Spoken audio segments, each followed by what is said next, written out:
What is this? Do you recognize this? Some of the more savvy amongst you, and those of you familiar with cars and petrol heads, will realize that this is the end of a spark plug. It's the spark plug threads. But this is not what a spark plug looks like normally. This is how it looks with the whole body here. And for comparison, so why am I holding a socket and an extension with a screw remover with a spark plug thread on the end? And this is because I was tightening up a spark plug on my Astra engine using a torque wrench, which I thought would be safe so that I didn't over torque and over tighten the spark plugs, because I usually do it by hand. But I managed to find this Draper torque wrench, which allows you to torque as low as 25 Newton meters. So I started using it, and I started turning, I started tightening. I was tired, I'd come back from work.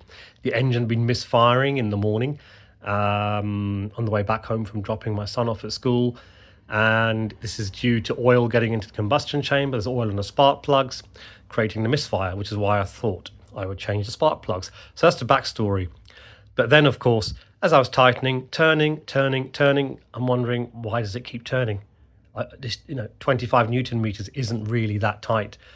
And before I knew it, the socket was spinning and spinning round. And I thought, oh no, what's happened here? I've rounded the thread off completely, that the spark plug's just spinning around in the cylinder head. But no, what actually happened is, to avoid damage to the cylinder head, the spark plug shears in the middle. And you can see we've lost half the spark plug here with the nut and the tightening where you'd attach a socket to. And to my horror, this was left in the cylinder head. And I thought, game over. That's the end of the car. The car's 23 years old. It's on its last legs. I'm planning to get rid of it. And what am I going to do now? I'm not going to take I'm not going to take it to a garage. I can't even take it to a garage. I'm not going to get this fixed. I'm not going to get the cylinder head removed to get this out. So I was quite disheartened. I came back indoors. A couple of hours later, I thought, what's the worst that can happen? Let's YouTube this.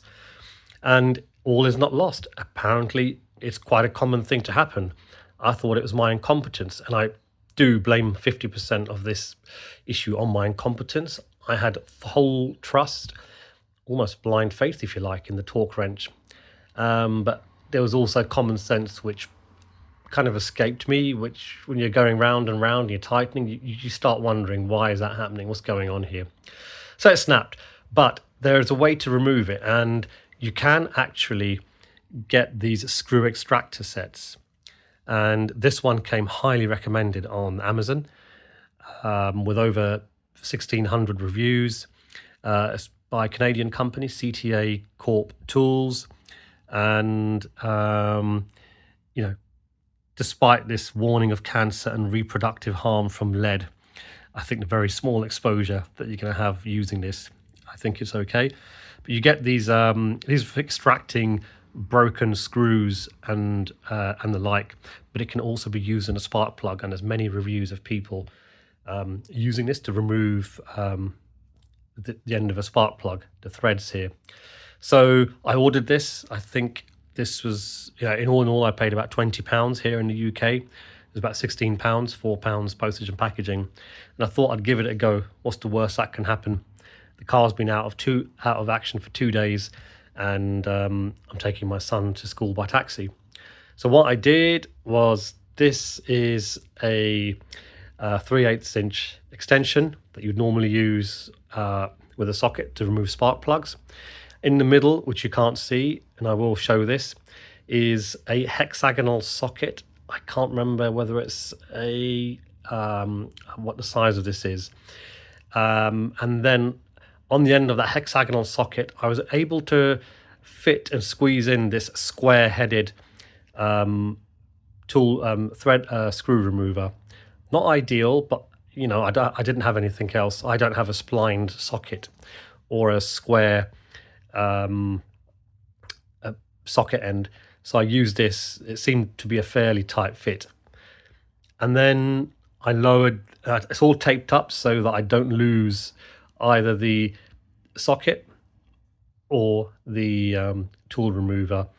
Lowered it gently into the hole. I'd sprayed it with some oil prior, some lubricant.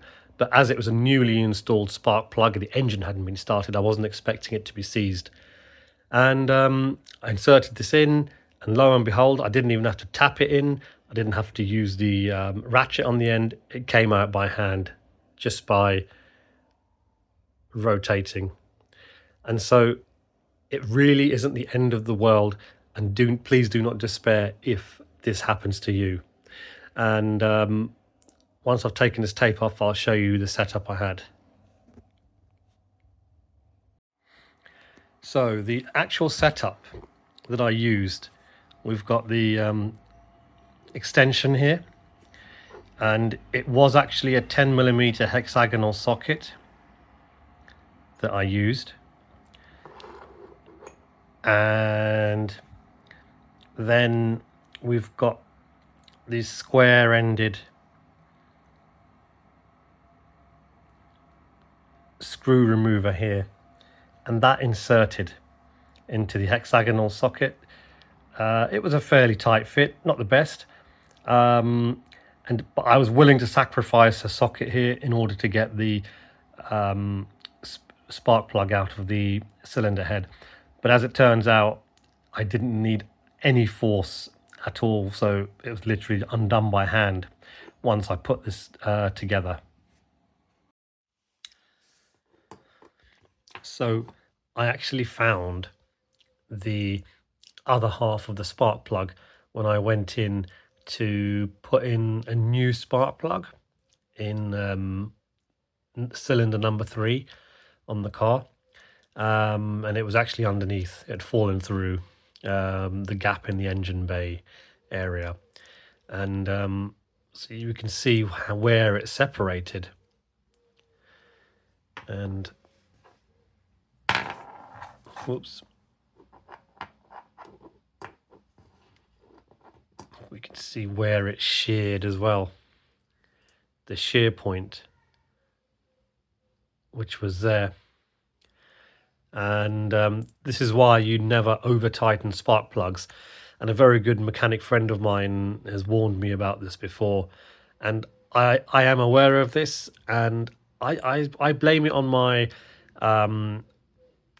torque wrench, my Draper torque wrench, which I won't be using that again to tighten spark plugs. And when you have a look,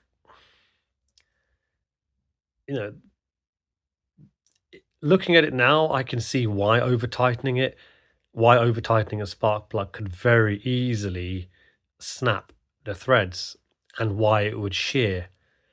And having first-hand experience of this now as well, it's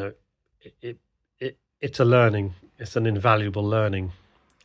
So yeah, this is why I wouldn't use a torque wrench to tighten a spark plug, or use a torque wrench full stop. I don't think I could trust a torque wrench in the future, but I can trust myself in terms of how tight I would torque the spark plug. So yep, I hope this doesn't happen to you, but if it does, it's not the end of the world. Thanks for watching.